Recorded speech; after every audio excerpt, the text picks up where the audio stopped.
Bismillahirrahmanirrahim. Walam yajuz hudusa zaka antakun illa litafriqin fakhuz bima yadul law lam yakun mutasifan bihi luzim naqsuhu bil bakam muhalun qadulim wa dallatil ayatu ay wa kallama bin naqli wal aqli yuma taqaddama wa bil ma'ani sammihal madhkurah wa ba'daha sab'atun ma'nawiyah. Bismillahirrahmanirrahim. Walam yajuz lan ora wenang opo sing ora wenang opo antakula yen tangucap sopo sira hudu sadaka ing anyare mengkonon alfazul Qur'an illa litafriqin angin krono nganggo bedaaken fakuz mangka ngalapo sapa sira bima ing keterangan ya dulu kang nuduhaken tidak boleh mengatakan bahwa alfazul Quran itu sebagai kalam hadis, tapi tetap sebagai kalam qadim. Illa litafriqin, kecuali untuk pembelajaran. Artinya walaupun keberadaan alfazul Quran yang kita baca itu berupa lafaz yang hadis, ayat tulisan, ayat suara, ayat huruf kan hadis eta mun aya tulisan ari kalam qadimah awa suara awa huruf, ari lafaz-lafaz Quran kan aya hurufna aya suara lamun dibaca. Nah meskipun alfazul Quran, lafaz-lafaz Quran itu seperti lafaz hadis, tetapi kita tidak boleh mengatakan bahwa lafaz Quran itu adalah kalam hadis, itu tidak boleh. Karena alfazul Quran itu bisa juga dikatakan dengan sifat yang qadim yang menetap pada zat Allah, tetapi hanya sebatas majaz, perumpamaan. Al-Quran teh perumpamaan sebagai kalam Allah. Nu aslina kalam Allah nya qadim, awa huruf, awa suara, awa awitna, awa tungtungna. Hakikatna mah nyaeta kalam nafsil qadim nu kamari bila harfin wa sautin.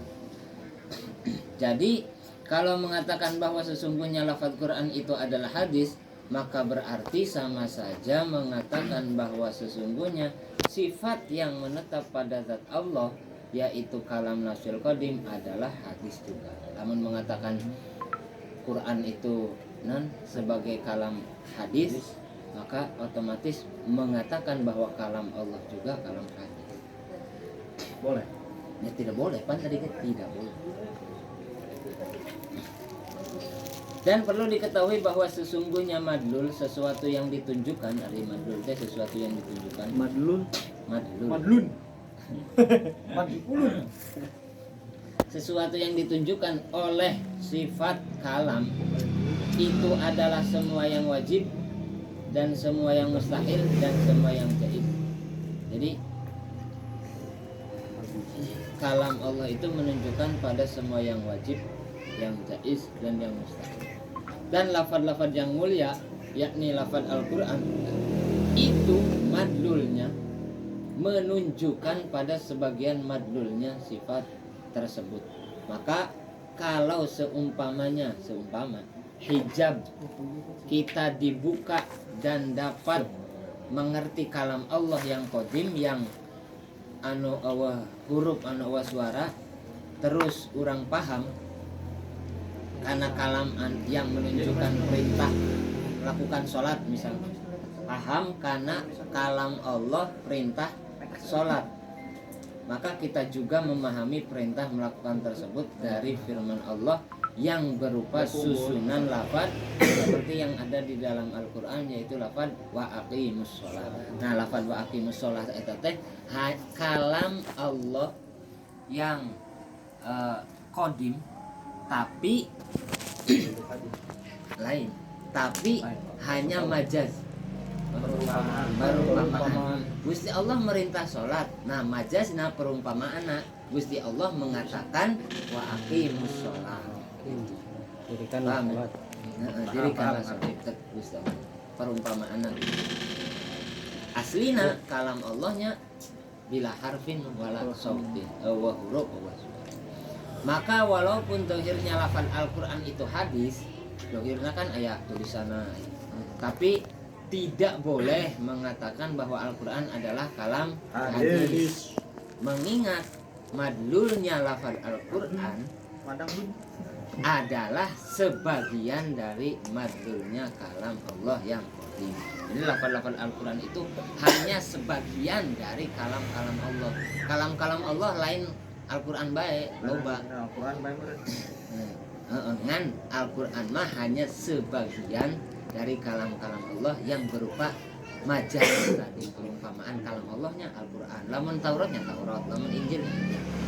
Kalam Allah lain eta Pak.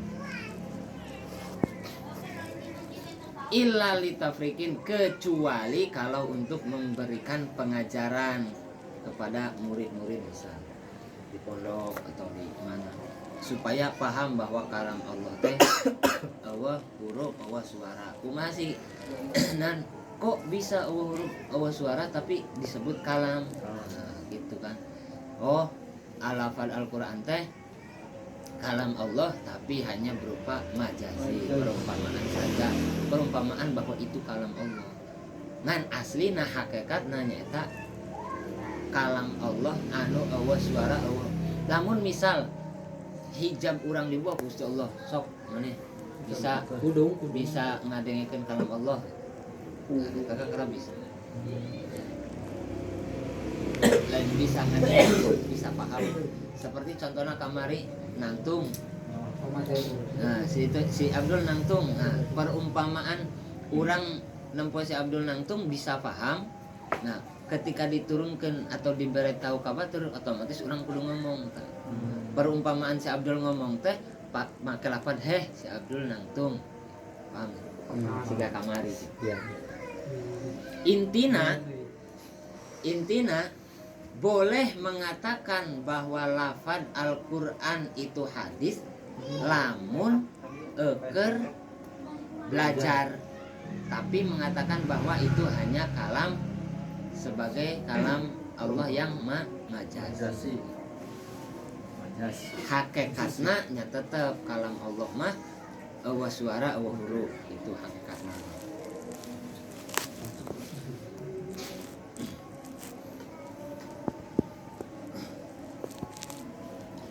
Seperti mengatakan bahwa lafaz Al-Quran itu adalah kalam Allah yang qadim, yang sudah dijadikan kalam lafzi dan ciptaan. Otomatis lamun Allah nyiptakan kalam lafzi berarti anu arana ciptaan eta arana hadis. Nah, arana ciptaan eta arana hadis. Maka pasti bakal eueuh tulisan-tulisan Al-Quran. Pasti bakal eueuh. Kiamat ya, hari kiamat bakal diangkat. Maka al-fadzul Quran itu bukanlah sifat. Nah, lafaz Quran ya, lafaz Quran itu bukanlah sifat yang menetap pada zat Allah, karena sifat Allah itu qadim, sementara lafaz Quran itu hadis. Paham ya? Paham. Maka itu tidak apa-apa mengatakan Quran lafadznya ya, lain Quran ya. Lafadznya itu merupakan hadis. Tidak apa-apa, tulisan namanya. Tapi lamun mengatakan kalamna di Al-Quran, kalam Quran eta hadis, nah eta kafir. Tapi mengatakan lafadznya misal bismillahirrahmanirrahim, lafadz bismillahirrahmanirrahim teh lafadz hadis, nah eta teu naon. Makhluk sabab ciptaan Allah eta teu naon. Cuma saulah sampai meyakini bahwa eta teh kalam hadis. Tetap kembalinya hakikatna bahwa bismillahirrahmanirrahim teh kalam Allah, kalam qadim.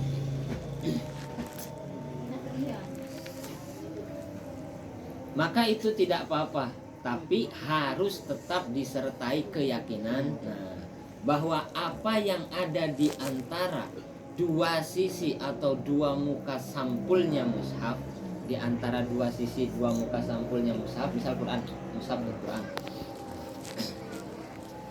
itu adalah kalam yang qadim.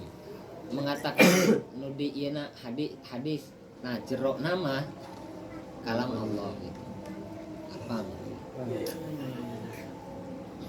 Dan barang siapa yang ingkar mengatakan bahwa Quran adalah hadis, atau ragu bahwa apa yang ada di antara dua muka sampulnya mushaf itu adalah kalam Allah yang qadim, karena melihat hudusnya atau hadisnya lafad umpamanya, maka kufur. Lamun mengatakan Al-Quran itu hadis, kufur. Tapi lamun mengatakan lafadna, nah itu dalam kurung lafadna. Tapi lamun mengatakan Quran eta hadis, nah eta kufur. Atau seperti mengatakan bahwa Quran itu hadis dan madlulnya, madlul teh yang ditunjukkan yang membuat Al-Quran begampangana, dan madlulnya Al-Quran itu qadim, maka itu tidak apa-apa, karena yang hadis itu lafadznya saja, bukan kalam Allahnya. Dan itu merupakan dilalah akliyah iltizamiyah, artinya petunjuk yang bangsa akal yang bisa diterima akal. Petunjuk yang bisa diterima akal. Benar, lafad-lafad kan makhluk dan ciptaan Allah. Dan hakikatnya anu berkalam, anu berbicaranya tetap anu tanpa huruf, tanpa suara. Sesungguhnya kalam lafzi anu aya dina Al-Qur'an itu menunjukkan pada kalam nafsi kalam Allah anu qadim tadi. Seperti contoh kalam lafzi yang disandarkan pada kita, seperti seumpama mengucapkan lafaz koma Zaidun, maka itu menunjukkan adanya kalam nafsi yang bangsa hati. Contohnya kamari si Zaid nangtung, dinu hate paham si Zaid nangtung, di arana kalam nafsi dinu hate kurang paham si Abdul kenangtung, paham berarti arana kalam nafsi. Terus diucapkan kabatur hai si Abdul nangtung, nah itu arana kalam nafsi. Sababay keterangan mah gitu kan. Beda kalam bangsa hati nyata kalam nafsi. Kita yang mengucapkan koma Zaidun yang tidak berbentuk lafaz dan sungguh telah disandarkan kepada Allah Azza wa Jalla, yaitu kalam yang bangsa lafaz seperti Al-Quran, Taurat, Injil, Zabur dan mushaf-mushaf yang lainnya, dalam arti sesungguhnya Allah Azza wa Jalla telah menciptakan kalam lafzi dengan bentuk mushaf tersebut di Lauhil Mahfuz. Maka dilalah iltizamnya, dilalah iltizamnya petunjuk yang bisa diterima akal, menunjukkan pada kalam nafsi yang qadim yang bila harfin wa sautin, tanpa huruf, tanpa suara. Maka madlulnya Al-Quran itu adalah kalam nafsil qadim yang mafhumnya sama seperti mafhumnya lafad-lafad Al-Quran. Begitu juga madlulnya Taurat itu kalam nafsil qadim yang mafhumnya sama seperti lafad-lafad Taurat, dan begitu juga mushaf yang lain. Paham? Maka madlulnya Al-Quran itu tidak sama dengan madlulnya Taurat, kan beda sih. Tauratnya Taurat, Quran, Injil kan beda. Tapi tetap sama kalam Allah. Tetap sama kalam Allah, madlulnya kalam Allah, tapi yang ditunjukkan lafad-lafad anu aya dina kitab Quran, Taurat, Zabur, Injil, nah itu arana kalam lafzi.